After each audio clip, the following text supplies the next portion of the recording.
मैं डॉक्टर उत्तम कुमार शुक्ला आपका अपने YouTube चैनल में स्वागत करता हूं। आज हम लोग मॉडर्न अलजेब्रा के ग्रुप थ्योरी के सेकेंड पार्ट को पढ़ रहे हैं, जहां पर हम लोग समझेंगे अबेलियन ग्रुप क्या होता है। इसके साथ ही साथ हम लोग ग्रुप थ्योरी के कुछ महत्वपूर्ण थ्योरमों को पढ़ेंगे जो कि प्रायः एग्ज़ाम में आते हैं। तो आपसे मेरा निवेदन है कि वीडियो को लास्ट तक देखें और देखने के बाद यदि आपको वीडियो अच्छी लगी हो तो उसे लाइक एंड सब्सक्राइब करें। पिछले क्लास में हम लोग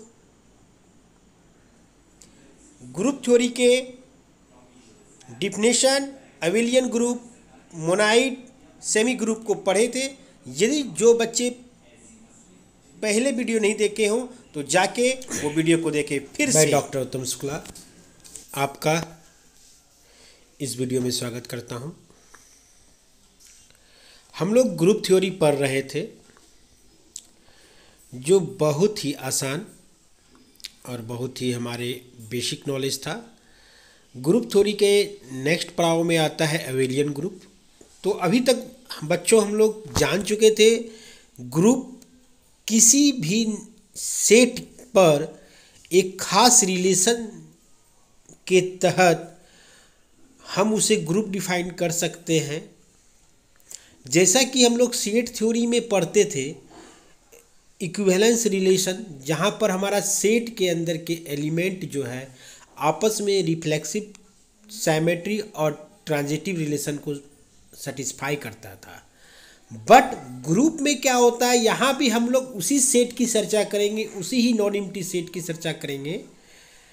बट यहाँ पर उस सेट के एलिमेंट को जो है एक बाइनरी ऑपरेशन, डेट मीन्स क्या, उस नॉन एम्प्टी सबसेट के अंदर जो एलिमेंट्स हैं उस एलिमेंट्स में एक बाइनरी ऑपरेशन अप्लाई होगा।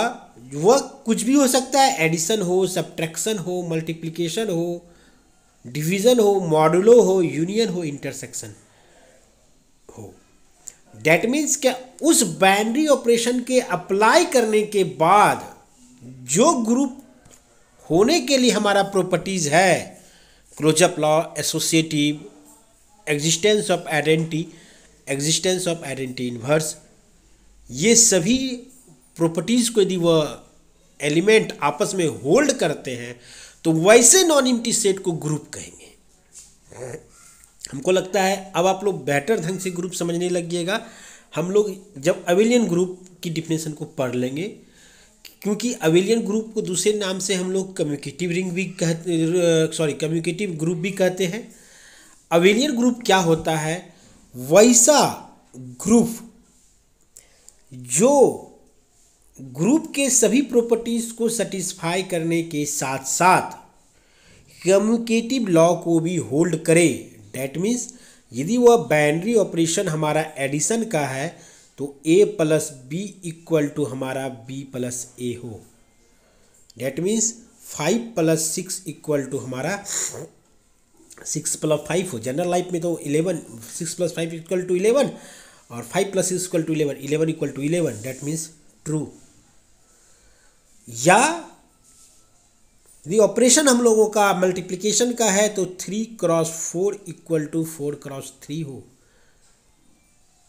डेट मीन्स के ए बी के ऑर्डर को आपस में हम लोग इंटरचेंज करें तो रिजल्ट सेम हो। That is known as the commutative law, commutativity. तो अब देखते हैं कि अबेलियन ग्रुप आप लोग, हमको लगता है कुछ हद तक समझ गए होंगे। अब हम लोग पूरे डिफिनेशन को एक बार देखेंगे तो हमें विश्वास है कि आप लोग बिल्कुल ही समझ जाएंगे। बेहद ही आसान है। Let star be a binary operation defined over a non empty set G, then G star is called abelian group if star satisfy the following postulate. G1 closure law, A belongs to G, B belongs to G. This implies that A operation B belongs to G for all AB belongs to G. G2 associative law, the composition star is associative in G, that is under bracket A star B under bracket A operation B operation C equal to A operation under bracket B operation C. हम लोग group theory में ही पढ़ चुके थे associative law किसे कहते हैं, close up law किसे कहते हैं। यदि कोई ग्रुप क्लोजअप लॉ, यदि कोई भी सेट के अंदर का एलिमेंट को आपस में हम लोग बाइनरी ऑपरेशन अप्लाई करें और उसका जो रिजल्ट है वह भी उसी सेट के अंदर के बीच का एलिमेंट हो, that is closed under the operation closure law. Associative law होता था कि यदि हमारा उस ग्रुप के उस सेट के हम लोग 3 एलिमेंट को ले ले और उसके 2 एलिमेंट को पहले ऑपरेशन करें और तीसरे ऑपरेशन को बाद में ऑपरेशन करें, तो वह जो है बाद के दो एलिमेंट के बीच के ऑपरेशन को यदि हम लोग पहले एलिमेंट से ऑपरेशन करें तो वो उसके बराबर होगा। डेट मीन्स यदि हम लोगों का यदि बाइनरी ऑपरेशन एडिशन का है तो ए प्लस बी प्लस सी को हम लोग फर्स्ट ऑपरेशन करें फिर ए के साथ जोड़ें, वह बराबर होगा हम लोग पहले 2 एलिमेंट को आपस में जोड़ें तब तीसरे एलिमेंट को जोड़ें। फिर थर्ड कहता है क्या उस ग्रुप के अंदर एक ऐसा एलिमेंट जरूर होगा, दैट मीन्स उस सेट के अंदर एक ऐसा एलिमेंट जरूर होगा ई, जिसे हम लोग उस सेट का जो है आइडेंटिटी कहेंगे, जिसे क्या दूसरे एलिमेंट के साथ हम लोग ऑपरेशन करें तो वह सेम रिजल्ट हो। डेट मीन्स क्या हम लोग लेफ्ट से ऑपरेशन कर रहे हैं, E operation A equal to A operation E equal to A for all A belongs to G. 4th number हमारा पोस्टुलेट कहता था कि एग्जिस्टेंस ऑफ इन्वर्स, क्या each element of G is invertible, माने कि उस सेट के अंदर हमारा जो एलिमेंट्स होगा उसका जो है इन्वर्स भी उसके अंदर उस सेट के अंदर मौजूद होगा। डेट मीन्स यदि सेट हमारा ऑपरेशन एडिशन का है तो सेट के अंदर यदि हमारा 5 है तो -5 भी होगा, 6 है तो -6 भी होगा। जब हम लोग 5 प्लस -5 करेंगे तो हमारा जो एडिशन का आइडेंटिटी है 0 वो हम लोगों को देगा। 5वां लॉ है कम्यूटेटिव लॉ। डेट मीन्स क्या हम लोग ए ऑपरेशन बी लगाएं तो वह हमारा बी ऑपरेशन ए के बराबर होगा। अब हम लोग इस प्रकार से हम लोग जानते थे क्या शुरू का जो 4 लॉ है ये चारों लॉ हमारा क्या चीज़ के लिए है, ये चारों लॉ हमारे ग्रुप के लिए है। इसी चारों लॉ के बाद यदि हमारा 5वां लॉ कम्यूटेटिव भी हमारा एग्जिस्ट कर रहा है उस सेट के अंदर तो वैसे सेट को हम लोग जो है एबेलियन ग्रुप कहेंगे। अब हम लोग आते हैं ग्रुप थ्योरी के कुछ महत्वपूर्ण थ्योरम की ओर। तो ग्रुप थ्योरी के अंदर सबसे महत्वपूर्ण थ्योरम की शुरुआत करते हुए पहला थ्योरम है यूनिकनेस ऑफ आइडेंटिटी। सबसे बड़ी बात है, कहता है कि ग्रुप के अंदर हमेशा एक ही आइडेंटिटी एलिमेंट होगा, एक से ज़्यादा आइडेंटिटी एलिमेंट नहीं होगा। ये यूनिवर्सल बात है कि किसी भी ट्रायंगल का तीनों एंगल का सम 180 होता है। उसी प्रकार से किसी भी सेट में यदि हम लोग एक बाइनरी ऑपरेशन लगा रहे हैं तो हमारा एक ही आइडेंटिटी एलिमेंट एग्जिस्ट करेगा। सपोज डेट करिए कि कोई सेट है, अब उसके अंदर हमारा सेट ऑफ नेचुरल नंबर है और हम लोग ऑपरेशन मल्टीप्लिकेशन का लगा रहे हैं, या सेट ऑफ इंटीजर्स है उसमें ऑपरेशन हम लोग एडिशन का लगा रहे हैं, तो एडिशन और सब्ट्रैक्शन का आइडेंटिटी 0 होता है क्या, जैसा कि हम लोग जानते हैं। उसी तरह से मल्टीप्लिकेशन का आइडेंटिटी 1 होता है। तो सेट ऑफ इंटीजर्स में एक ही एलिमेंट 1 है, इसके अलावा 1 दूसरा नहीं है। और सेट ऑफ इंटीजर्स रहे या सेट ऑफ होल नंबर रहे उसमें हमारा एक ही 0 एग्जिस्ट करता है, दूसरा 0 एग्जिस्ट नहीं करता है। ये ऑब्वियसली सी बात है क्योंकि एक ही एलिमेंट होगा हर सेट में। तो अब इस थ्योरम में तो हम देखने से जान गए कि ये बिल्कुल ही सही बात है, क्या एलिमेंट किसी भी सेट के अंदर एक ही आइडेंटिटीज हो सकता है, क्योंकि एडिशन और सब्ट्रैक्शन का जब एक ही आइडेंटिटी मौजूद है हमारे नंबर सिस्टम में, मल्टीप्लिकेशन का भी एक ही आइडेंटिटी 1 मौजूद है हमारे नंबर सिस्टम में, तो दूसरे आइडेंटिटीज़ की बात ही नहीं होती है। तो वो किसी भी चीज़ का हम लोग सेट ले लें तो उसमें वो यूनिक ही होगा, वो अकेला ही होगा। लेकिन इन बातों को प्रूव कैसे करेंगे, तो इस बातों को प्रूव करने के लिए हम लोग क्या करते हैं, क्या हम लोग एक अनदर एलिमेंट मान लेते हैं क्या वो भी उस सेट के अंदर बिलोंग कर रहा है, और आवर सपोजिशन इज रॉन्ग के माध्यम से हम लोग इस थ्योरम को प्रूव करते हैं। चलिए देखते हैं कैसे करते हैं। तो अब हम लोग क्या किए, let G star be a group, हम लोग जी एक ग्रुप मान लिए, इसमें ऑपरेशन स्टार लग रहा है और ई जो है उसका आइडेंटिटी एलिमेंट है। Let A B the any other element of the group G. हम लोग क्या किए, जी के अंदर ए जो है कोई दूसरा अनदर एलिमेंट है, तब हमको पता है एडिटिव लॉ से क्या A operation E equal to E operation A equal to A होता है। ये हमारा एडिटिव लॉ में हम लोग पढ़ चुके थे, एडिटिव आइडेंटिटीज लॉ में। अब we have to prove E is unique. हमको अब प्रूव करने के लिए बचा है कि ई को प्रूव करना है कि वो यूनिक हो।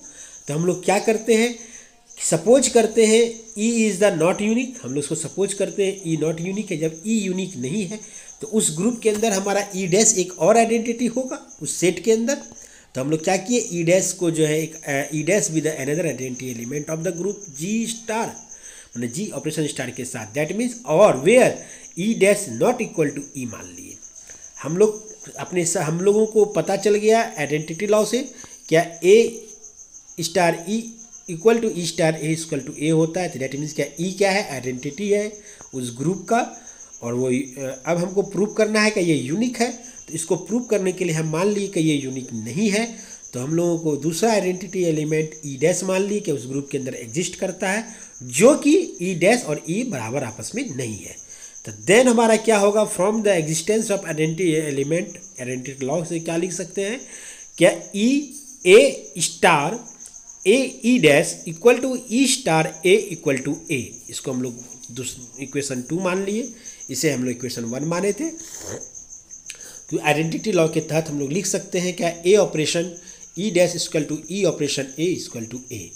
अब since from equation 1 is true, हम लोग जानते हैं कि फ्रॉम इक्वेशन 1 को जी ट्रू है for A belongs to G के लिए and E dash belongs to G, therefore putting A equal to E dash, मतलब क्या ए के प्लेस पे हम लोग क्या करते हैं, इक्वेशन 1 में जो है ई डैश प्रूव कर लेते हैं, पुट कर देते हैं। तो हम लोग को प्राप्त होता है ए के प्लेस पे क्या आ गया, E dash operation E equal to E dash E operation at E dash equal to E dash. A के स्थान पे हम लोग मान लिए थे ई डैश को, क्योंकि ई डैश भी आइडेंटिटी एलिमेंट है, बट वो सेट के अंदर तो है।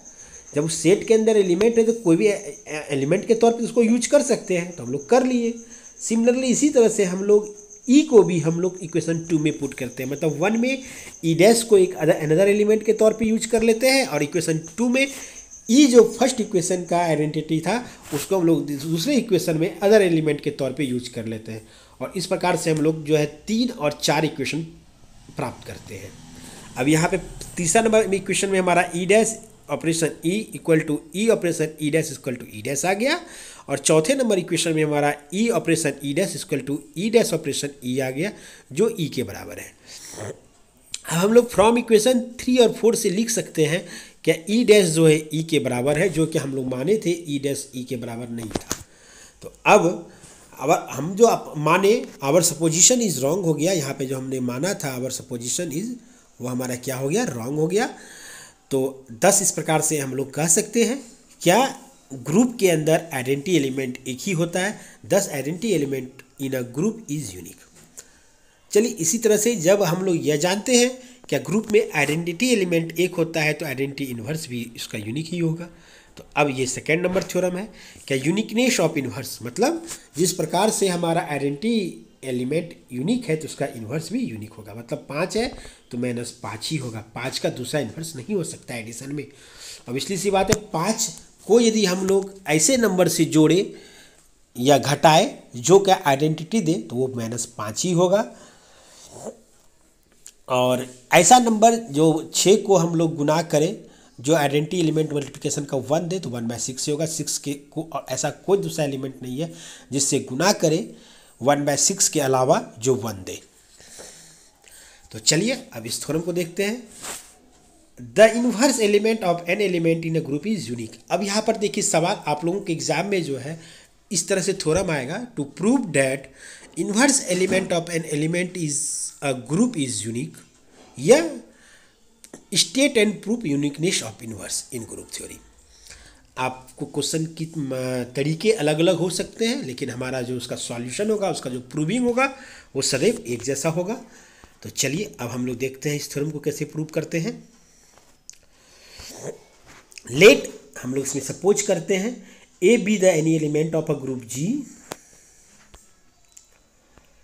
ठीक है, और G operation G comma star आपका ग्रुप का सिम्बोलिशन है, ई भी द आइडेंटिटी एलिमेंट है, और suppose B and C the two inverse of ए।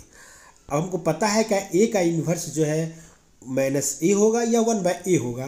यदि हम लोग माइनस ए होगा जब एडिशन का ऑपरेशन बाइनरी ऑपरेशन लग रहा है, और 1/a होगा जब मल्टीप्लिकेशन का बाइनरी ऑपरेशन लग रहा है। यहाँ कह रहे हैं, यहाँ मान क्या लिए हम लोग कि दो गो इसका इन्वर्स एग्जिस्ट कर रहा है, एगो बी बी एक सी बी, बराबर यहाँ बात है।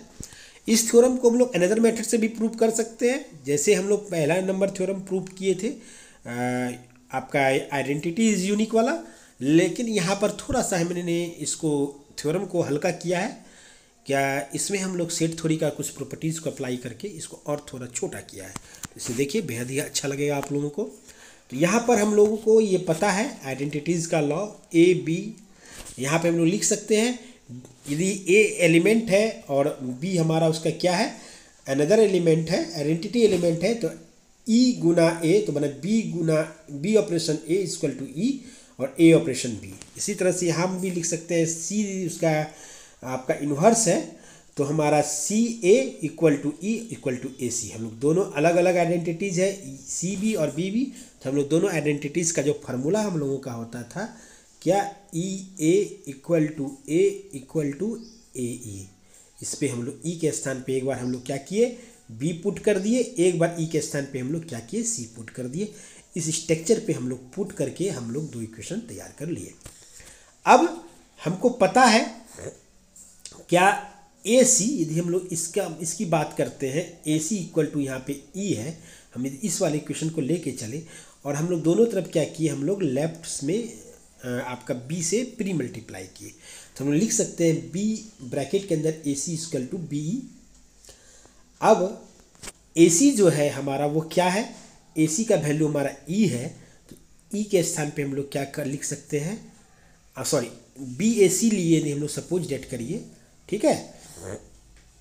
मतलब एक बार हम लोग दोनों आइडेंटिटी एलिमेंट है तो हम लोग ए सी के स्थान पे हम लोग लिख सकते हैं ई, क्योंकि हमारा इस यहाँ से प्राप्त होता है ए सी के स्थान पे ई। अब बी ई यहाँ पर देखिए, अब हम लोग बी ई को भी जो है ई आइडेंटिटीज़ है तो यहाँ पे हम बी ई के स्थान पे बी लिख सकते हैं क्योंकि ई आइडेंटिटीज़ है।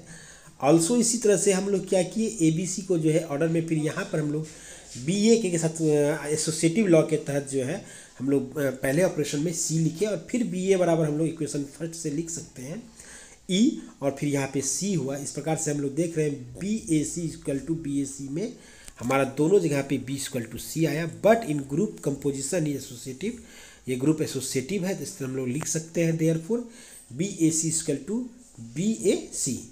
और यहाँ पे हैंस हमारा क्या हुआ, ये इसका वैल्यू ई है इसका वैल्यू ई है, तो हम लोग बी इक्वल टू सी लिख सकते हैं। इसका मतलब हमने जो माना था बी और सी को अनदर दो इन्वर्स, तो देखे हम लोगों ने पाया कि वह दोनों इन्वर्स एक ही है, इसीलिए हम लोग इस थ्योरम को कह सकते हैं 10 inverse of element of an element is unique. ठीक है, inverse of element of an element is unique. हमने क्या किया इस थ्योरम को प्रूव करने के लिए, फिर से आप एक बार देख लीजिए।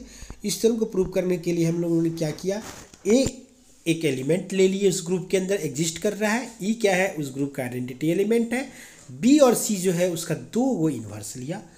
उसके बाद हम लोगों जो इन्वर्स का स्ट्रक्चर था उस पर पुट करके दो गो इक्वेशन तैयार कर लिया। उसके बाद हम लोग जानते हैं एसोसिएटिविटी के लॉ में हम लोग क्या किए, उस तीनों एलिमेंट को सजा दिए अरेंज करके।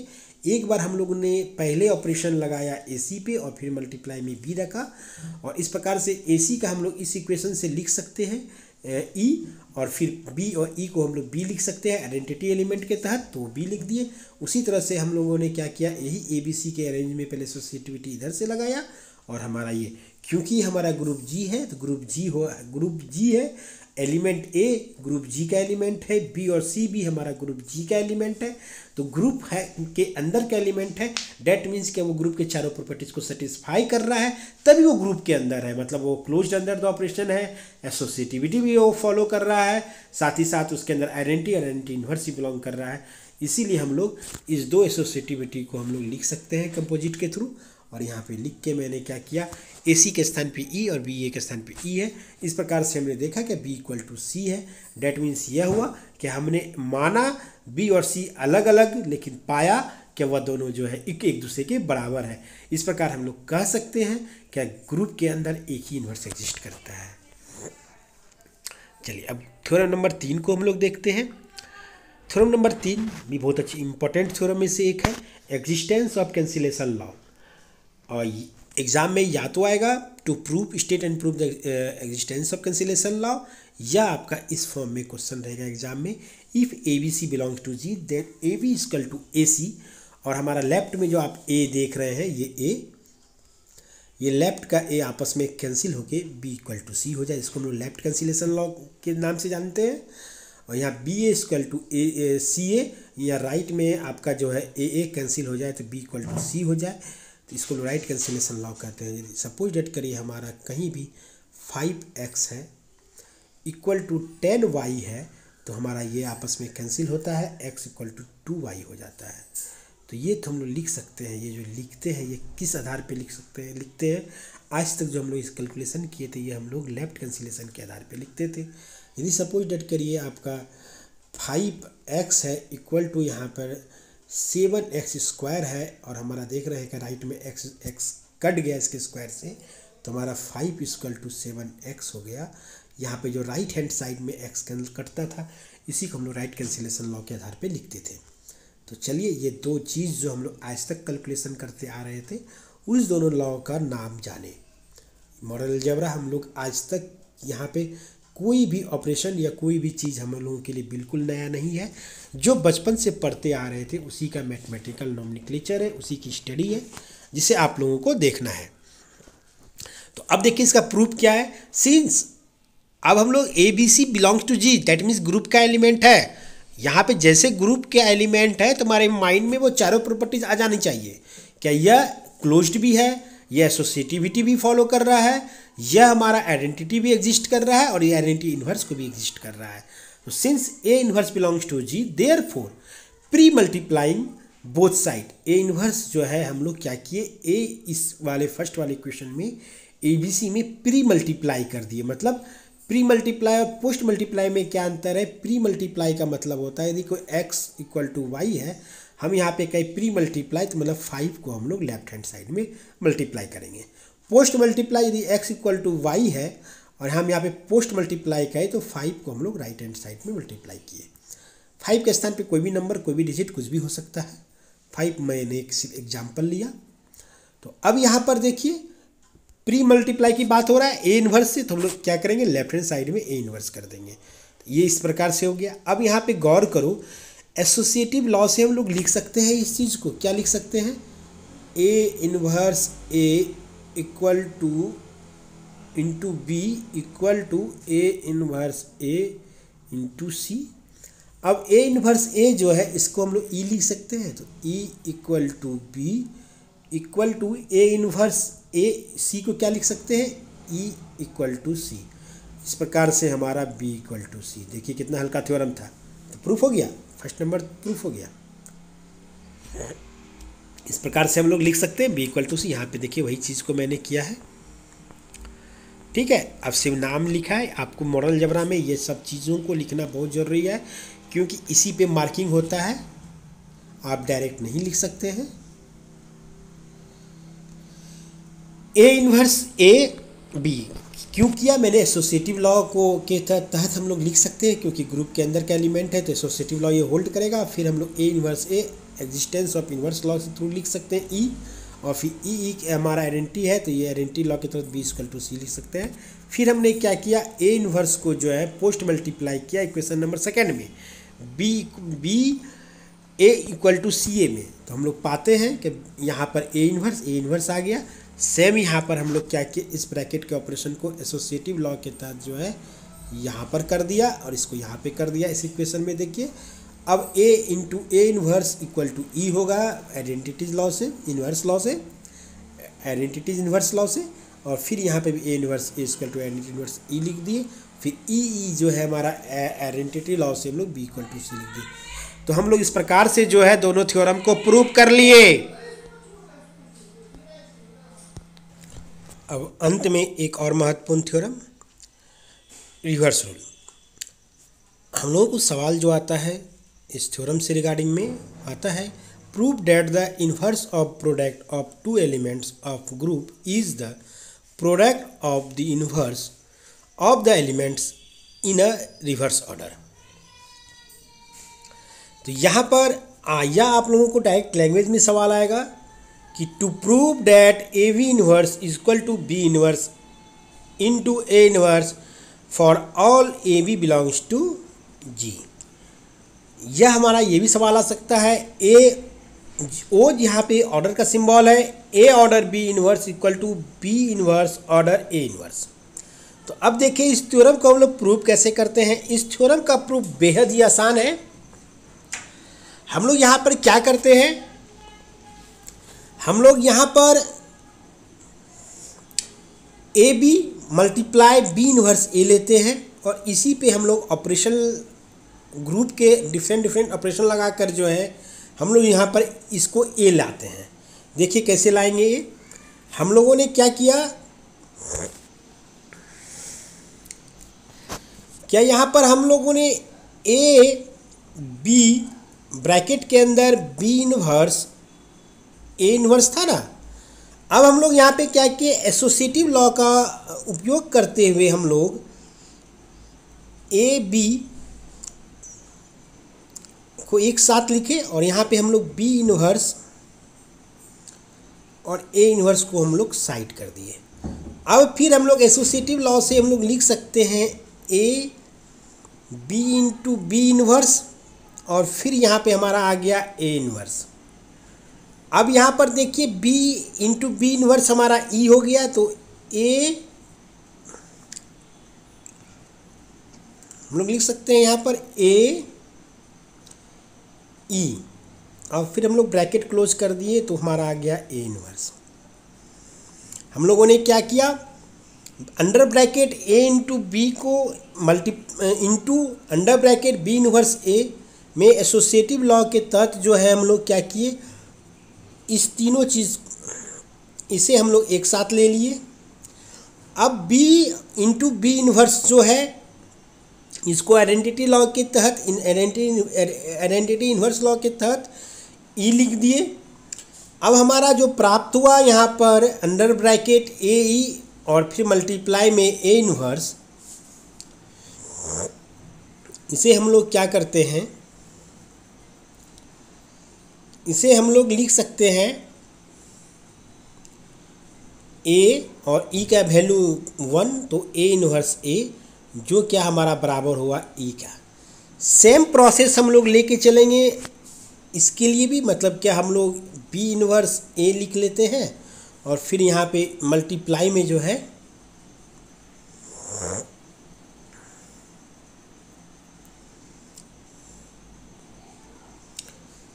ए बी लेते हैं। यहाँ पर फिर हम लोग क्या किए, यहाँ पे हम लोगों ने बी इन्वर्स को रहने दिया, ए इन्वर्स ए और बी को एक साथ ले लिए, ए इन्वर्स ए का वैल्यू ई हुआ, फिर हम लोग लिख लिए बी इन्वर्स बी और फिर इसका वैल्यू ए हुआ।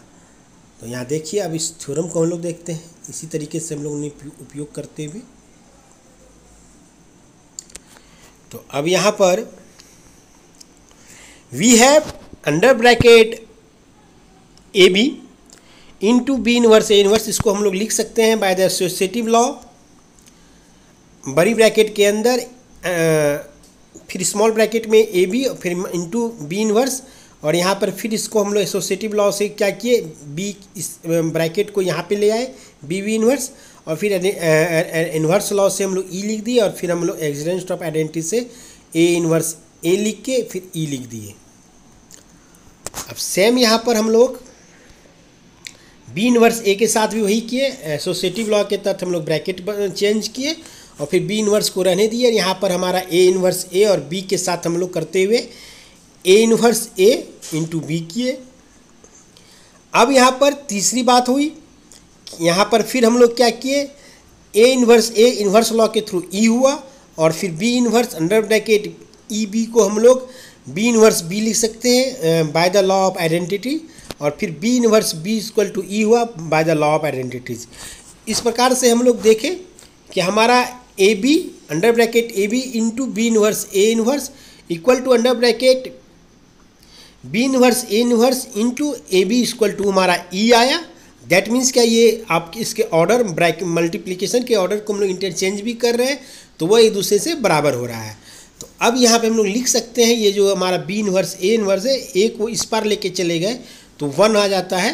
तो हमारा इस प्रकार से लिख सकते हैं A V inverse equal to B inverse A inverse. इस प्रकार से हमारा ये जो थ्योरम कहा जा रहा था ये प्रूफ हो गया। और आप लोगों का ग्रुप थ्योरी के लगभग सभी इंपॉर्टेंट थ्योरम की हम लोग चर्चा कर लिए। इसके अलावा भी यदि कोई थ्योरम बचता है तो वो आप लोगों को गूगल मीट के क्लास में आप लोगों को बता दिया जाएगा। और आज के वीडियो का सवाल है, क्या किस थ्योरम में यह स्लोगन आया था, ज़िंदगी के बाद भी ज़िंदगी के साथ भी। और ये स्लोगन ज़िंदगी के साथ भी ज़िंदगी के बाद भी, और यह स्लोगन हमारे देश की किन संस्था के द्वारा दी गई है। धन्यवाद। आप लोग बढ़िया से पढ़ाई करिए, देखिए। और आज के क्लास में कुल कितने डिफिनेशन की चर्चा की गई और कुल कितने थ्योरम की हम लोग चर्चा किए, ये भी आपको कमेंट बॉक्स में बताना है। क्या किस थ्योरम के बीच में यह स्लोगन लिखा हुआ पाया गया, ज़िंदगी के साथ भी ज़िंदगी के बाद भी। साथ ही साथ आपको यह भी बताना है कि आज के क्लास में हम लोग कुल कितने थ्योरम को पढ़े। धन्यवाद।